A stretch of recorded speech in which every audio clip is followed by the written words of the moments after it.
Olá, sejam todos muito bem-vindos a mais um programa Por Dentro da Pós. Programa idealizado por todos os professores, tutores e coordenadores do Centro Internacional Universitário Uninter. Eu sou a professora Paloma Herzinger, sou tutora dos cursos de pós-graduação da área da educação. E hoje a gente vai falar sobre Além da Quadra, a educação e esporte na seleção de rugby em cadeira de rodas. O rugby de cadeira de rodas, ele nasceu na década de 70 no Canadá e desenvolvido por atletas tetraplégicos. No entanto, essa modalidade ela só veio a aparecer nos Jogos em 96, somente como esporte de demonstração. No decorrer dos anos, já no Brasil, ele ocorreu também ali em Sydney antes, em 2000, e a seleção brasileira ela fez a sua primeira demonstração, aparição dentro do esporte em 2016.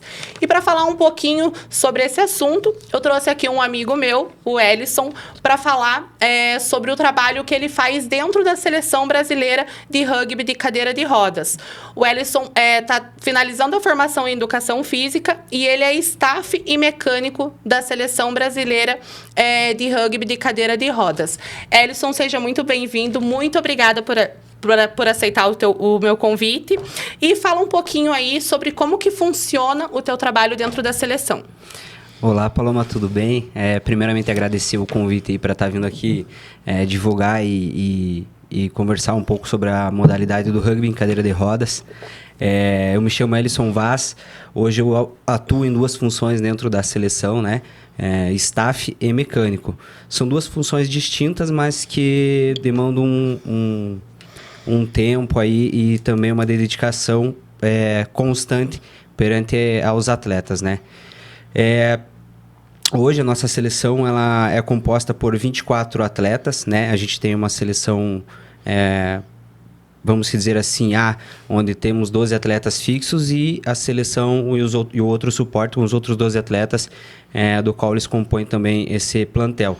Então, caso a gente precise trocar alguma coisa assim, a gente tem 12 atletas já prontos para fazer essa troca aí, caso tenha algum atleta que venha a ter algum problema, alguma disposição que não possa estar cumprindo com a agenda que a gente tem pré-definida já durante o ano. Esses atletas, eles são escolhidos através de testes, né?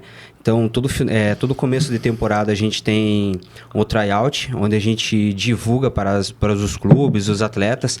E o atleta que tem interesse em compor o elenco da seleção, ele se inscreve e a gente define uma data. Então, nessa data, todos os inscritos, né, que têm vontade de participar da seleção, eles se reúnem juntamente com toda a comissão técnica da seleção e eles passam por uma bateria de testes, onde é escolhido aí os 24 atletas que vão compor esse plantel aí durante o próximo ano vigente.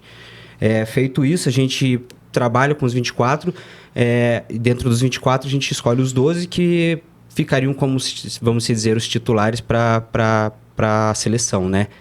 E a gente vai tocando dessa forma, hein? Pelo menos até o momento tem dado certo. A gente vem com bastante evento, bastante semana de treinamento, bastante preparação também. E vamos ver aí como é que vai ser o ano. É um ano bem importante para a gente também, com algumas competições internacionais aí. E temos uma perspectiva muito boa aí para esse ano. E, basicamente, qual é o teu trabalho? Ali, você é staff e mecânico. Basicamente, o que você precisa fazer com esses atletas? Primeiro eu vou falar um pouco da função do staff, né? Como a gente trabalha numa modalidade onde os atletas eles são todos tetraplégicos ou precisam ter, no mínimo, uma limitação em 3 ou mais membros, né? Então, pode ser tetraplégico ou alguma limitação que também se enquadre dentro desse perfil. Eles demandam de um atendimento maior do que outras modalidades paralímpicas, né? Por exemplo, um paraplégico, ele não demanda de tanto cuidado porque ele tem os movimentos aí de membros superiores, então automaticamente ele consegue, vamos dizer assim, se virar. Já o tetraplégico, a gente tem diferentes níveis aí de tetraplegia e os mais comprometidos eles demandam de um cuidado maior, né? Esse cuidado dentro da seleção seria desde a parte de paramentação, né? Para eles poderem treinar, executar o jogo. Por isso eles precisam colocar luva, se proteger, para não ter muito contato com o equipamento e não acabar se machucando. Então, eles demandam desse cuidado também. E também no dia a dia. Para quem não tem muito conhecimento, né, o tetraplégico ele não consegue fazer a transferência sozinho de cadeira para cama, por exemplo. Então a gente faz essa função de auxiliar da transferência para a cama. Então a gente coloca na cama no final do dia, é o primeiro a levantar para ir tirá-los da cama também. Auxilia também na questão aí quando eles vão tomar banho, né? A gente tem uma equipe de saúde dentro da seleção, onde o staff trabalha juntamente com eles. A gente auxilia a transferir para a cadeira de banho, dá todo o suporte para a enfermagem também, para que a enfermagem possa executar o trabalho dela. Então, nada mais é do que o trabalho do staff dentro da seleção, nada mais é do que o seu apoio incondicional para o atleta, tanto dentro quanto fora de quadra, né? Então, seria um trabalho mais ou menos aí dessa forma. Na questão da mecânica, daí o próprio nome já diz, né? Mecânico. Quando a gente está na função da mecânica, a gente tem a obrigação de pegar e trabalhar em todos os equipamentos, né? Cadeira de roda, os equipamentos que são utilizados dentro da quadra e para o jogo. E também, claro, que a gente não deixa de também dar auxílio para os equipamentos convencionais do dia a dia, né? Nem todo atleta ele tem alguém por trás que possa dar um auxílio, então a gente também faz aí a manutenção das cadeiras convencionais do dia a dia deles para dar uma força. Seria isso, a nossa função dentro da seleção. E qual é o maior desafio, assim, para você ali, quando eles estão em quadra, para motivar esses atletas? Porque a gente sabe que eles já vêm com uma certa bagagem, vindo de preconceito, de isolamento social, e principalmente dentro do próprio esporte, né? Que hoje a gente sabe que, na verdade, tudo relacionado à inclusão, relacionado a todas as deficiências no Brasil, chegou muito atrasado, né? Então todas as pessoas que foram excluídas por muito tempo. Então, a maioria desses atletas foram mais excluídos que incluídos em todo o tempo de vida deles. Qual é o maior desafio para vocês motivar eles ali em preparação dentro de quadra e até acabam fazendo um trabalho fora de quadra também, né?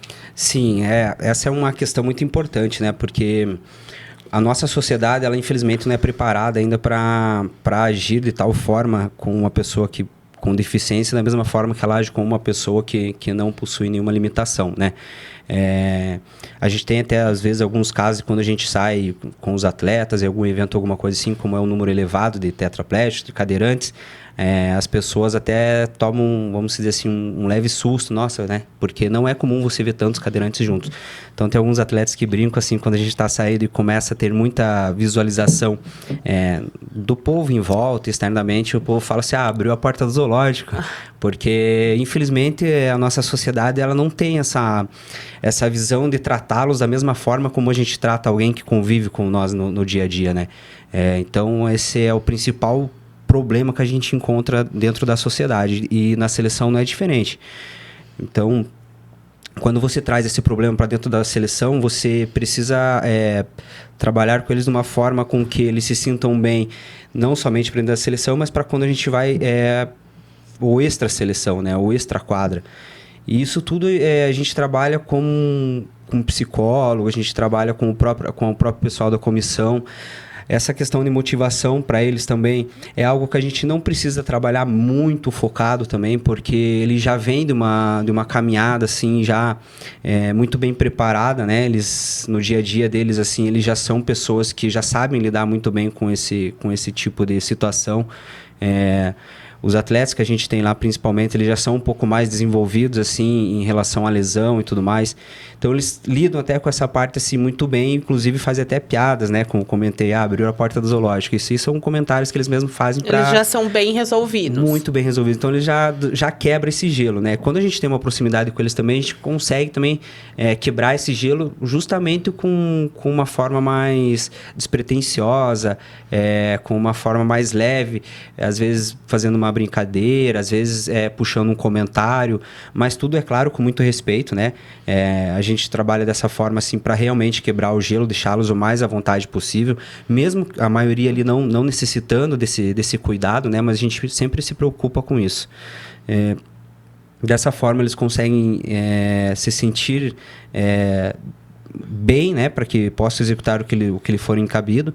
e assim a gente consegue não ter nenhum caso dentro da seleção do qual a gente extra quadra interfira dentro da quadra, principalmente pela questão de você tratar o atleta, né? E o progresso deles, como que vocês conseguem, assim, avaliar? Porque vocês passam a maior parte do tempo do ano, vocês passam juntos ali em competição. Sim. Ou tem um longo período que vocês não treinam, não convivem? A avaliação dos atletas, a cada vez que a gente se reúne, a gente tem uma bateria de testes, né? No início da semana. Para fazer essa mensuração de como eles evoluíram e qual a evolução que eles têm. Quando a gente não está reunidos com a seleção, os meninos têm, né, os seus clubes, então eles treinam dentro do clube. A gente pode passar aí, às vezes, um mês sem se reunir, mas eles vão estar fazendo o trabalho deles aí dentro do clube.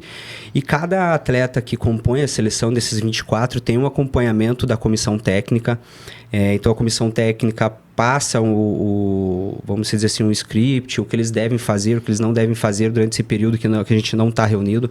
Então, eles têm todo um acompanhamento, seja da parte do preparação física, da parte técnica, tática dentro de quadra. A gente também, hoje em dia, com a evolução aí da tecnologia, a gente consegue ter grupos, a gente consegue ter um acesso mais fácil a eles. Então, a gente pode, vamos supor, pré-definir uma situação e passar para eles assim por um WhatsApp, por um grupo, através de documento. Então, eles fazem esse estudo também quando não estão com a seleção, né? Então, é um trabalho que não é só realizado dentro da seleção. Ele é realizado extra-seleção também dessa forma. A gente contato contínuo com os clubes, contato contínuo com o próprio atleta. O atleta tem um canal individual, onde ele pode estar acessando esse canal para conversar com o técnico, para conversar com a questão da preparação física, a parte da saúde também. A gente tem o canal ali da parte da medicina, né? Médico, enfermagem. Então, se eles têm algum problema que não seja necessariamente em relação ao desenvolvimento de jogo, até mesmo pessoal, para a saúde deles, eles têm esse contato que favorece. Parte de psicologia também, a gente tem um psicólogo nosso hoje, ele é o psicólogo do Comitê Paralímpico Brasileiro, então ele nos dá esse auxílio, o Comitê Paralímpico Brasileiro nos dá esse auxílio em relação à psicologia. Então, esse acompanhamento, ele acaba não ficando só na semana de treino, né? A gente consegue ter todos esses parâmetros aí durante o período que a gente não está reunido. E é de suma importância, né? Que o atleta, ele continue o treinamento quando não está junto com a seleção, porque a gente precisa que a próxima semana que ele chegue, ou ele mantém aqueles números que ele nos deu antes na semana anterior, ou que ele esteja em evolução. Caso a gente nota que ele não tem uma evolução, aí a gente vai sentar para conversar com o clube, com o próprio atleta e tentar entender o que aconteceu nesse período que ele estava fora da seleção, que ele não evoluiu ou que ele, vamos dizer que ele tem uma piora aí em relação aos testes, aos números que ele nos apresentou na última semana que a gente esteve junto. É um acompanhamento bem bacana, assim, bem estruturado que o pessoal faz. Isso tem feito com que a gente evolua bastante, principalmente os atletas. E dá para perceber que realmente é além dali da quadra, né? Que esse atleta ele tem um acompanhamento o ano todo. Você falou de uma equipe de saúde. Hoje, quais são os profissionais que contribuem para que essa seleção ela consiga desenvolver? São vários... Isso, a gente tem... Na parte de saúde, a gente tem 2 médicos que ficam mais presentes junto com a seleção, mas a gente também possui uma parceria com, acho que é a Unifesp de São Paulo, alguma coisa assim. Então, o pessoal da medicina esportiva de lá também nos dá um apoio, porque geralmente acontece alguma coisa, às vezes tem algum atleta que precisa de um exame mais complexo, a gente, com esse contato com eles, a gente consegue, né, vamos dizer assim, desenrolar isso aí com uma facilidade maior. É o que nos dá um respaldo e uma segurança muito boa também, né, porque nem todo exame que o atleta precisa, às vezes a gente consegue com facilidade. Então, com essa parceria, a gente consegue ter uma resolução do problema muito rápido, que é o que a gente precisa, né? A gente precisa da resolução do problema o mais rápido possível. Fora a parte dos médicos, a gente tem também... agora vai me falhar a memória, mas a gente tem por baixo aí, vou dizer, uma média de 5 a 6 enfermeiras, né? Fora ainda o pessoal da enfermagem que a gente às vezes leva por convite para estar vivendo aquilo ali, né? Que faz parte às vezes de algum clube, não teve experiência com seleção ainda. Então a gente gosta de trazer os profissionais para dentro da seleção para que eles vivam aquilo e levem para o clube a maneira e a forma de trabalhar conforme a gente trabalha dentro da seleção. Então, a gente tem as enfermeiras, a gente tem o pessoal do staff, que também a gente se inclui dentro da equipe de saúde, justamente pelo cuidado e a proximidade que a gente tem com os atletas, né? O cuidar do atleta em si, a gente costuma dizer que o primeiro contato que o atleta tem dentro da seleção é realmente com o staff, porque a gente está ali quase que 24 horas do lado deles. Então, qualquer probleminha, às vezes, que eles tenham, eles geralmente comentam com a gente por ter essa proximidade e essa confiança maior. E aí, às vezes, a gente, né, dependendo do que eles passam pra gente, a gente vai conversando, vai, às vezes, tentando até amadurecer a ideia dele procurar, dependendo de como for o caso dele, procurar a orientação ali da enfermagem, ou até mesmo chegar na própria médica, o nosso médico lá, e passar a situação para que eles possam, né, sanar aquilo que eles tiverem. A nossa equipe de saúde, graças a Deus, ela é muito bem unida. Então, todo atendimento que a gente precisa, todo mundo ali sempre está por dentro, né? Claro que alguns atendimentos que eles são mais específicos, assim, por questão de privacidade, não, né? O médico ali fica mais na parte dele. Mas, geralmente, a gente tem um trabalho muito bem entrelaçado, para que a gente possa deixar todo mundo a par. E talvez o staff que tem essa proximidade, essa liberdade maior, tem algum feedback que a enfermeira ou o médico não vai ter, né? Sim. Então, isso acaba somando, porque a gente leva para frente, consegue sanar uma dúvida, ou até mesmo chegar naquele atleta de uma forma mais sutil, de uma forma que ele entenda que ele não precisa ter medo de contar com a gente, de contar, às vezes, algum probleminha que ele acha que talvez não seja relevante, mas que pode, lá no final da corda, complicar o rendimento dele dentro de quadra. Então, é um trabalho bem minucioso, assim, e a gente procura dar muita atenção para eles em relação à parte da saúde. Até mesmo porque, né, você lidar com uma lesão tão grave como a tetraplegia ou lesões semelhantes, demanda de um cuidado maior, né? O atleta, ele tem muito risco, às vezes, de ter alguma infecção, de acabar se prejudicando. Então, a gente precisa ter isso aí muito bem alinhado, graças a Deus a gente tem, para que não dê nenhum problema maior. E a gente não acabe atrapalhando a desenvoltura dos atletas dentro de quadra e até mesmo do grupo, né? Porque se o grupo não está alinhado, não está todo mundo muito bem, o trabalho do nosso treinador não vai render. Então, a gente procura um trabalho em equipe, né? E todos viajam quando vocês vão. Você já foi para bastante lugar com a equipe, né? Sim. Quando a gente tem viagem, é feito dentro desse grupo, desse plantel dos 24, né? A escolha dos 12 atletas que vão ser selecionados para viajar. A gente já, em 2023, entrou essa gestão que está agora. Então, desde 2023 até agora, eu tenho uma presença maior dentro da seleção. E, graças a Deus, e ao meu trabalho, eu consegui já conhecer alguns lugares do mundo. Viajei a alguns países com a seleção. Disputamos alguns torneios muito importantes. Tivemos uma evolução muito grande aí, e devido a essa evolução a gente acaba constantemente recebendo convites para disputar campeonatos, torneios aí espalhados pelo mundo inteiro. Muito bacana. Quantos países você já visitou nesse teu tempo de seleção? A gente fui para a Alemanha com a seleção, fui para o Chile, fui para o Japão, Nova Zelândia, e a gente vai para a Dinamarca agora, final do mês de março, disputar mais um torneio lá. E em junho, se eu não estou enganado, a gente tem mais um torneio na Austrália. É um calendário, esse ano a gente tem um calendário bem cheio, porque a gente vai sediar a Copa América, né, em julho, no CT Paralímpico em São Paulo. Então a gente está procurando se preparar bem em essas duas competições internacionais e vão somar para a gente aí. Muito legal. Tem algum momento, assim, de superação que marcou a tua história, que marcou você dentro da seleção até agora, nesse período que você está trabalhando ali? Em quadra, fora, que você lembre, assim, que você guarde? Olha, tem um momento que eu gosto muito, recente, inclusive, que foi, né, a nossa participação no Parapan, no Chile, em 2023. Essa participação a gente conseguiu ficar em terceiro lugar, uma medalha inédita para a modalidade, né? Então, isso marcou muito, né? E particularmente dentro dessa convocação, eu não estava junto com a delegação, mas estava no Chile acompanhando.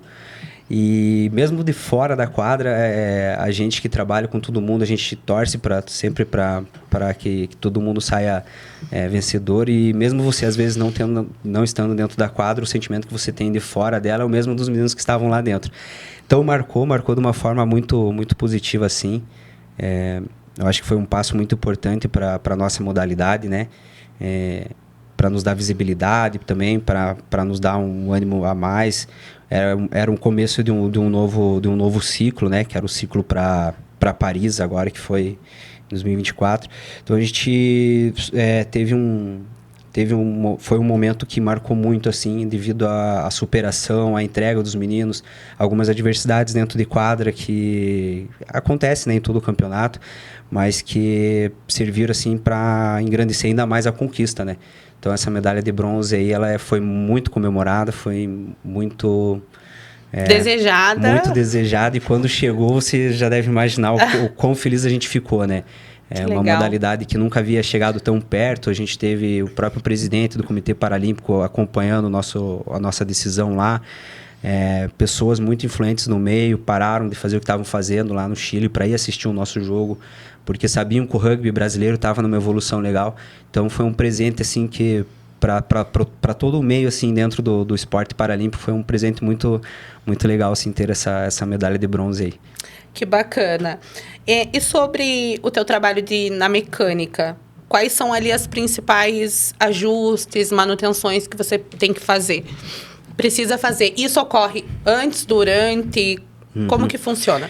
A mecânica, ela demanda alguns cuidados interessantes, porque todo equipamento, para ele poder rodar 100%, ele precisa passar pela nossa avaliação antes, né? Na semana de treinamento, todo início de semana de treino, eu faço um check-up nas cadeiras. Então, eu reviso todas as cadeiras, passo um pente fino, assim, nelas, vejo como está o estado da cadeira, como o atleta saiu com o equipamento da última semana de treino, como ele está retornando com ela. Porque o equipamento não é algo que é muito importante e demanda muito cuidado da parte do atleta, né? Porque fica com ele. Fica com ele. É dele, no caso. Isso, exatamente. É o que ele usa no dia a dia, né? Para treinar no clube. Então, ele fica com o equipamento, né, vamos dizer assim, integralmente. E demanda ter esse cuidado. Então, a gente sempre procura estar... realmente mesmo cuidando e acompanhando para que esse equipamento ele tenha uma vida útil maior, né, e não atrapalhe dentro do desenvolvimento deles em quadra. A questão do equipamento, principal manutenção que a gente tem dentro do rugby são os pneus, né? Porque como é um esporte de muito contato, esses pneus eles recebem muita pancada, então eles estouram no jogo.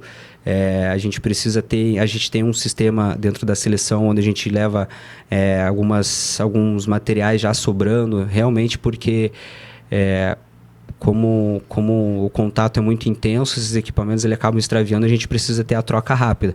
A gente perde muito pneu, a gente perde muita câmera. A gente tem, às vezes, cadeiras que empenam devido à pancada, então, que racham. Então, a gente precisa ter esse cuidado. E quando isso acontece, né, a gente precisa tirar o atleta, vamos supor, uma cadeira que racha, ele não tem condição de continuar no jogo.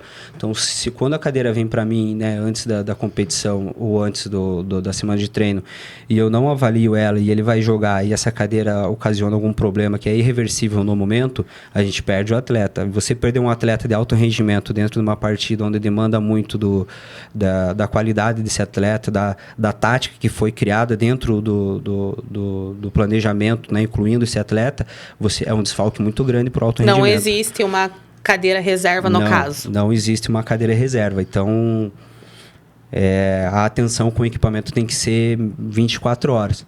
E é para isso que a gente está lá, para não deixar que nenhum problema extra-quadra influencie dentro do rendimento deles, né?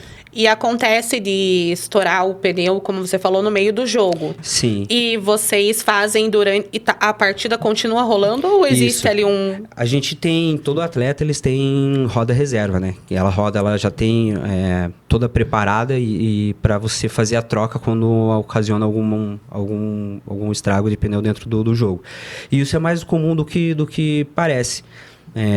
Tem muita porrada, né? Então, quando ele toma quando o pneu toma uma porrada violenta, ele vai automaticamente furar. A gente entra com essa roda reserva, faz a troca, que a cadeira de rugby ele tem um sistema muito fácil de você pegar e fazer essa troca, né? Com um eixo bem simples de você tirar. Então, eu troco a roda, levo ela para o banco de reserva e ali mesmo eu já começo a fazer o conserto.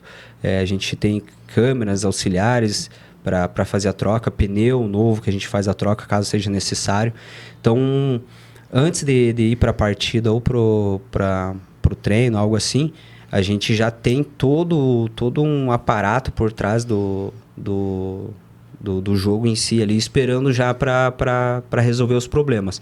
Em nenhum momento a gente pode deixar o problema continuar sendo um problema, entende? Tem que resolver. Tem que resolver, de um jeito ou de outro. Aí vai muito da experiência que a pessoa que está ali no momento tem, de como ela age com as adversidades, porque mesmo que você se planeje, os imprevistos acontecem. Sim. Então, vai muito da pessoa que está ali saber resolver esses imprevistos. Como você se precavine para isso. Graças a Deus a gente tem uma experiência que nunca aconteceu de deixar ninguém na mão. Espero que nunca aconteça. Mas tem momentos que eu vou falar para você que parece que não vai dar.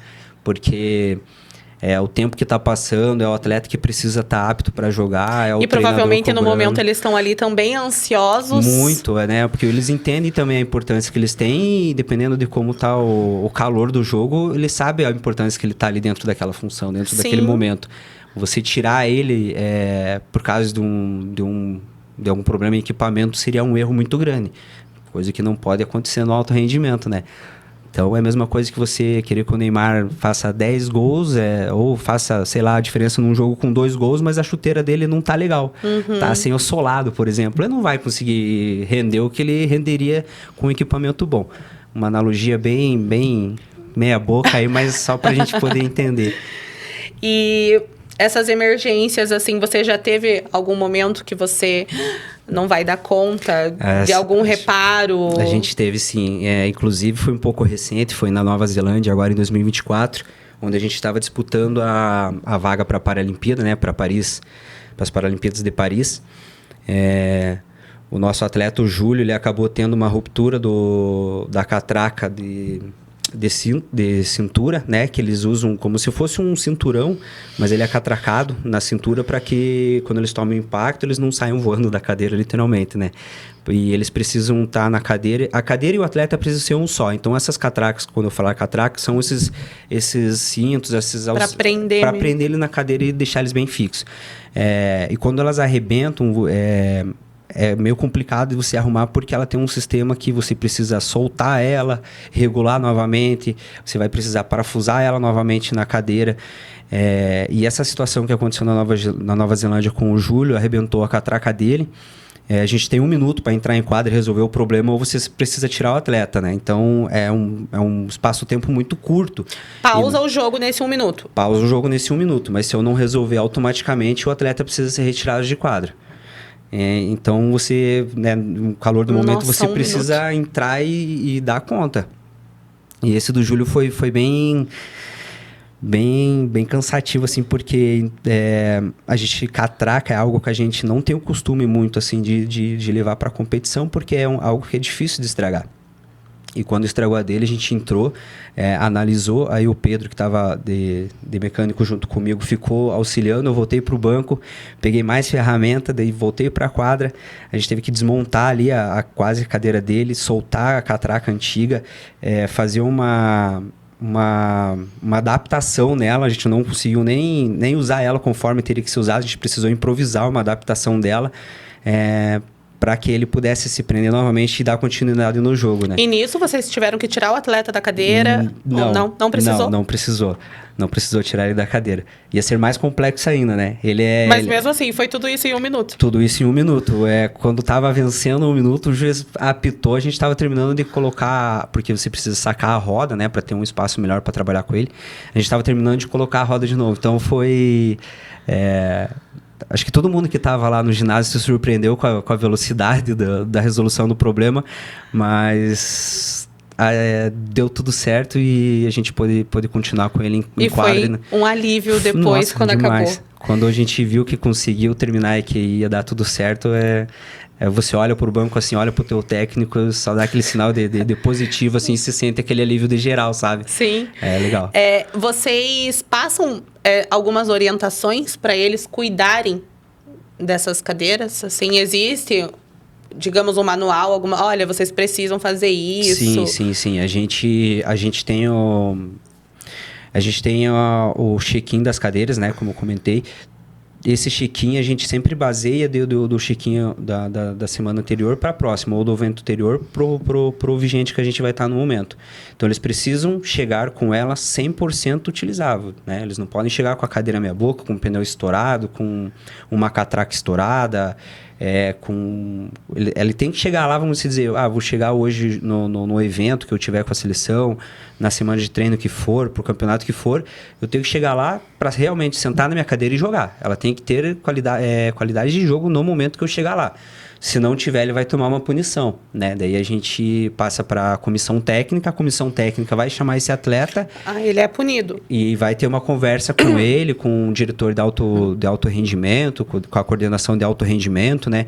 Então é um caso sério. Os atletas, eles precisam e são orientados a levar a questão do equipamento muito bem regrada, assim, para não ter esses erros. E se caso tiver, infelizmente, ele vai ser punido conforme a legislação ou o que o técnico achar melhor ali no momento, né?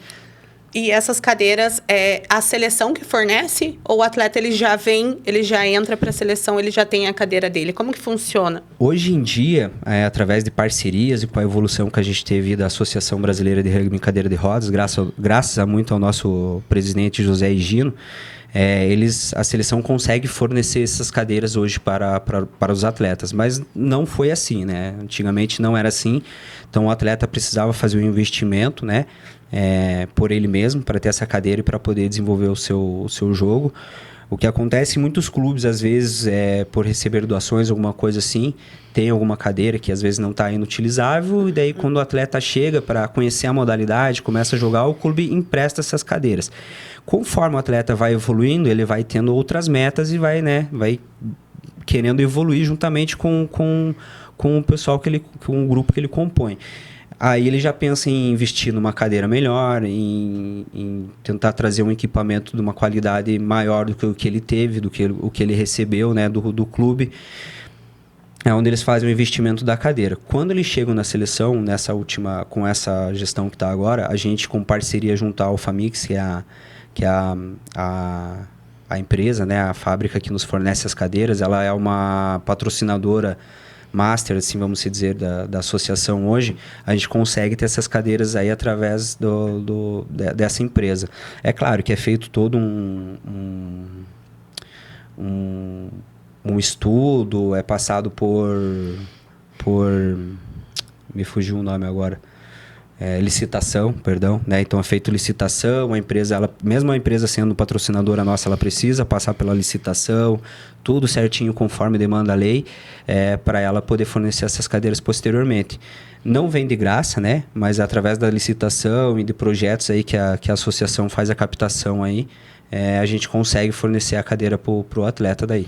Então é responsabilidade dele, se ele não cuidou, tem uma cuidou, ele vai sofrer uma punição aí perante a comissão técnica, a própria associação mesmo cobra isso. Então, se ele não está assíduo, infelizmente ele pode ser até um motivo de corte dele dentro da seleção. Entendi. E você falou dos 12 atletas que estão em quadra, isso? E são atletas de todo o Brasil? É uma região Isso. específica? Os Vocês todos, né? São a equipe toda. Os 12 atletas que compõem, vamos dizer assim, a seleção principal, eles são de várias regiões do país, né? São atletas que compõem times do São Paulo, Curitiba, Distrito Federal, Espírito Santo, Minas Gerais, enfim. A gente tem atletas do Brasil todo. Dentro desses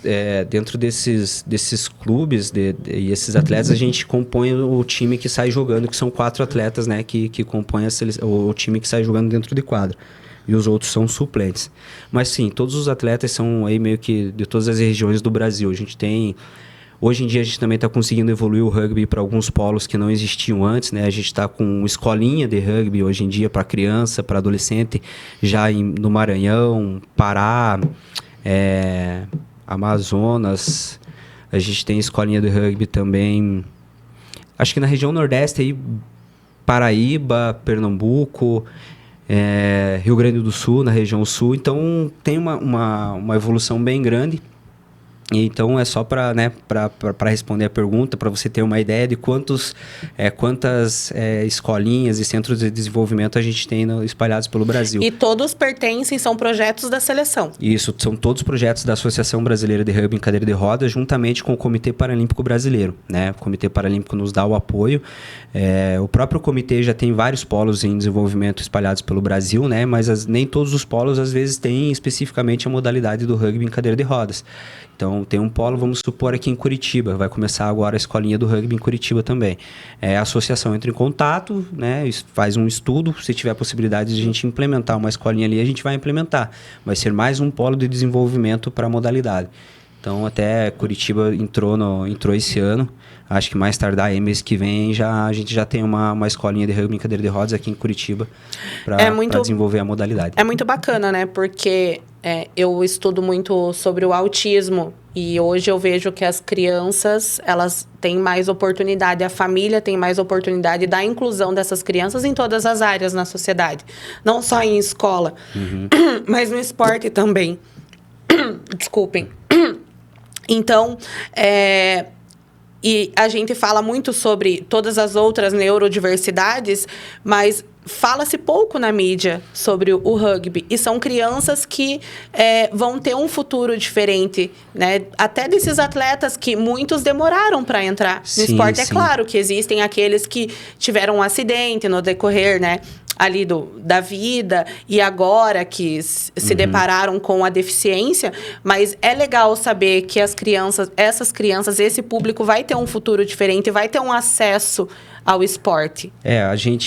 A intenção da escolinha é realmente isso, é mostrar e fazer esse público conhecer mais uma modalidade que a gente não vê no dia a dia, né? Você não tem informação aí numa TV aberta, por exemplo, de que a gente no Brasil possui uma associação brasileira de rugby em cadeira de rodas, um esporte para tetraplégico ou lesões parecidas, né? Então, você não tem essas informações. Quando a gente consegue implementar dentro de um centro de desenvolvimento paralímpico a modalidade do rugby em cadeira de rodas, você vai estar já dentro do meio paralímpico tendo mais uma oportunidade para aquelas pessoas que já convivem ali e muitas vezes não conhecem essa outra modalidade, né? Então, é mais um leque, é mais uma oportunidade que talvez a pessoa tenha para ela poder desenvolver, não só dentro do esporte, mas socialmente, individualmente também como pessoa, né? É mais uma oportunidade realmente para ela. De se sentir, de fazer parte de algo, né? Isso é muito importante. A gente tem, a própria seleção é um espelho muito bom disso, né? Porque a gente tem atletas lá, por exemplo, que antes de terem as suas lesões, né? O que acometeu elas a se tornar tetraplégicas, nem imaginavam, né, que iam ser atletas de alto rendimento de alguma modalidade esportiva. Ou, pior ainda, nem imaginavam que um tetraplégico pode jogar um esporte de rendimento de alto contato, né? Para quem está escutando, eu faço uma chamada para procurar, né? Só colocar no YouTube aí, por exemplo, rugby em cadeira de rodas, você vai ver que é uma modalidade para tetraplégicos que quando a gente fala em tetraplegia, pensa, pô, a pessoa só vai movimentar do pescoço para cima e olha lá. Mas não, existem outros meios, existem alternativas de fazer essas pessoas evoluírem. Realmente, o quadro clínico de quando uma pessoa sofre uma lesão medular assim tão alta é de que ela não vai ter a possibilidade mais de desenvolver praticamente nada, né? Só que quando você começa a trabalhar com essa pessoa, você percebe que tem um leque maior, que ela realmente pode evoluir. Então, a gente tem na seleção atletas que não tinham praticamente nenhuma chance, talvez, de sair de uma cadeira, de uma cama hospitalar. E hoje você vê as pessoas, esses atletas, as pessoas fazendo coisas que nenhum médico diria que faria quando chegou na mão dele, que ele deu esse resultado, vamos dizer assim, um veredito para essa pessoa. Então, o esporte ela faz com que a evolução do ser humano seja muito, muito grande, mesmo que a medicina às vezes diga o contrário, né? Você pensar que um tetraplégico vai conseguir tocar uma cadeira sozinho, vai conseguir jogar um esporte de alto rendimento, de muito contato físico sozinho, meio... além da força física, né? Se trata além disso. Além disso, você fica assim, pô, mas será que acontece mesmo? Será que tem como? Até você ver aquilo funcionando, né? Ver aquilo acontecendo. Como eu estava falando até dos atletas, tem atleta que chegou na seleção, que chegou na modalidade, que não imaginava que ia conseguir fazer isso. Hoje, ele tinha perspectiva de vida antes de sofrer a lesão, de ser uma pessoa, vamos dizer assim, comum à sociedade.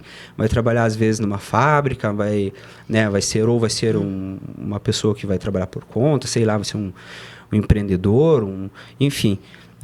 mas não imaginava que um esporte de alto rendimento pudesse dar tanta oportunidade como dá para eles. Tem atleta aí que viajou o mundo, que conheceu países que talvez se ele não tivesse, né, se não fosse atleta hoje, não tivesse esse mudança de percurso no destino deles, não teria conhecido. Vivem muito melhor, às vezes, até financeiramente do que muitas outras pessoas por aí, né? Graças a Deus o Brasil hoje tem um programa muito bom aí de Bolsa Atleta, municípios, estados também, sempre a maioria dos estados no Brasil também tem bolsa estadual. Vamos supor aqui, Curitiba também tem bolsa municipal. Então, só para o pessoal entender, um atleta hoje que joga aqui, vou citar o Gladiadores Squad Rugby aqui de Curitiba, do meu amigo Carlos e do Marcelo. Um atleta hoje que joga no Gladiadores, eles são atuais vice-campeões brasileiros. Então, eles têm bolsa no município, porque eles já têm um clube que conseguiu pódio aí, nacionalmente. Então, isso dá a bolsa do município. Como eles pegaram o pódio nacional, então eles têm bolsa atleta nacional. Alguns atletas ainda que compõem a seleção e saem para fora disputar algum torneio internacional.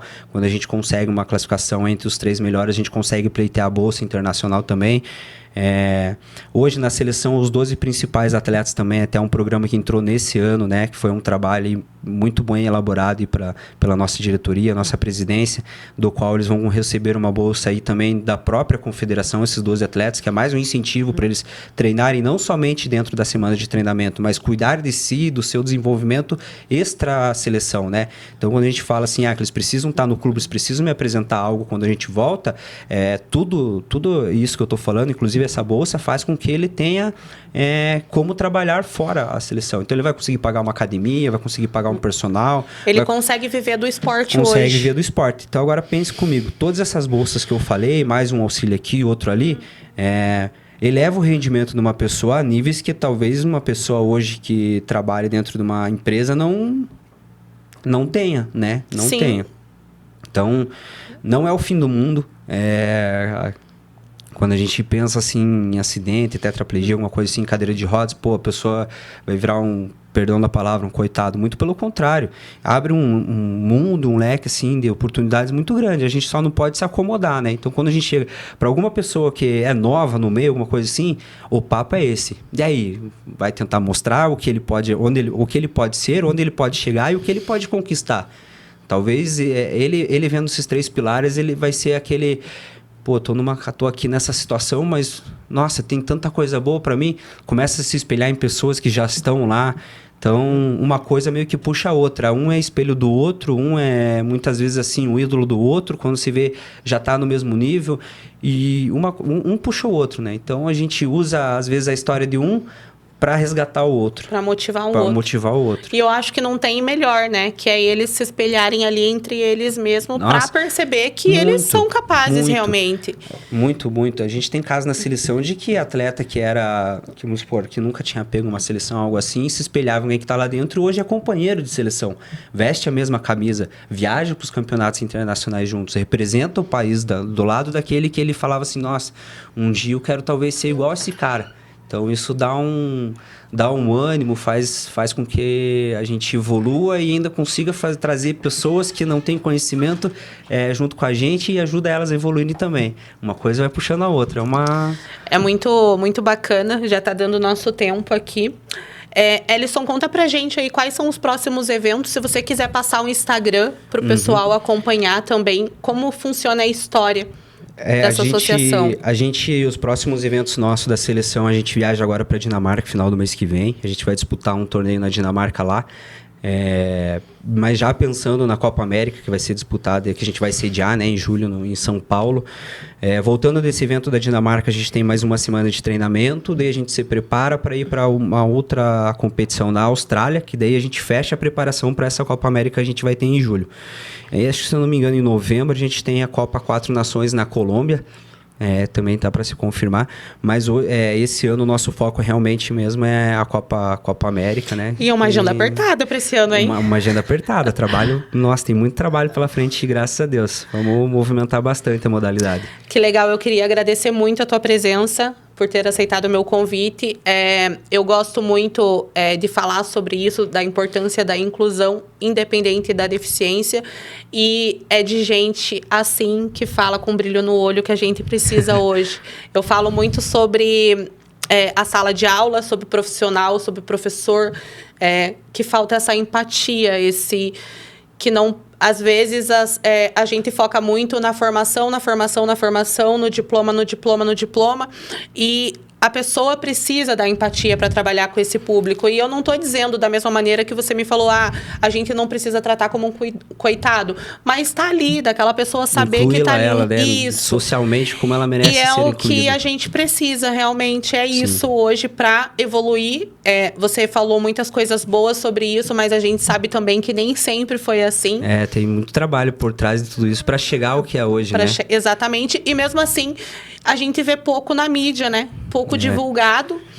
Infelizmente. E eu acho que são pessoas assim, que toda essa área, que todo esse público precisa, não somente na seleção que você trabalha, mas em todo o público que precisa de uma atenção maior. Sim. Então, eu queria agradecer. Muito obrigada pelo convite. Imagina, eu que agradeço a oportunidade. E quem sabe, ano que vem, você volta para contar das viagens pra gente. Se me convidar, eu venho, hein? Eu gosto muito de falar da nossa modalidade, gosto muito do rugby. E para mim não é incômodo algum, é muito pelo contrário, muito prazeroso poder chegar aqui e contribuir um pouquinho do nosso conhecimento para que as pessoas também talvez se interessem ou sanem alguma dúvida, ou também saibam que existe um mundo além daquilo que elas imaginam que é, né? Então, obrigado, viu, Paloma, pela oportunidade. Conte comigo para a hora que precisar. Vai ser eu que agradeço. Muito legal poder voltar, caso haja oportunidade. Muito obrigada. Então, a gente vai ficando por aqui e até a próxima. Tchau, tchau.